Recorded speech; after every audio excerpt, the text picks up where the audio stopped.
Friends, it is ironic that a country whose name literally means the land of pure is unable to provide 85% of its population with clean drinking water. Yes, according to the 2016 survey of Pakistan Council of Water Resources, 85% of Pakistanis have no access to clean water. And a major reason for that is the lack of water security provided by the government of Pakistan. What is water security?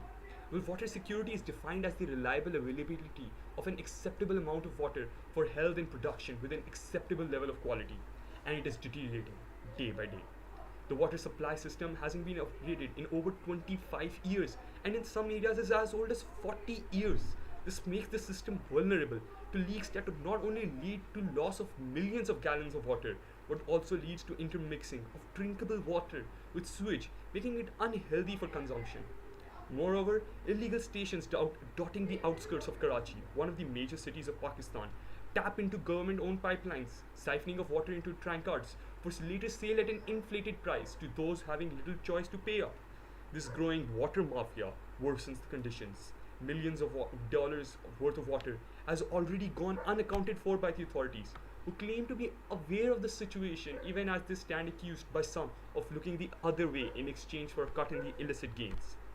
Not only is there a lack of water reform that will protect the basic right of access to water, there is a lack of awareness among people about this right that they are entitled to. While it may seem appealing for some of my countrymen to raise the slogan of better education and women's rights, I for one believe that if we are unable to have access to basic amenities of life, we can't move on to other pressing problems. In 2015, UNDP itself raised concern over the growing lack of water security in Pakistan. The situation seems dark. There seems to be no solution to this worsening problem that adds to the cycle of poverty. But there is a ray of light in something we often overlook.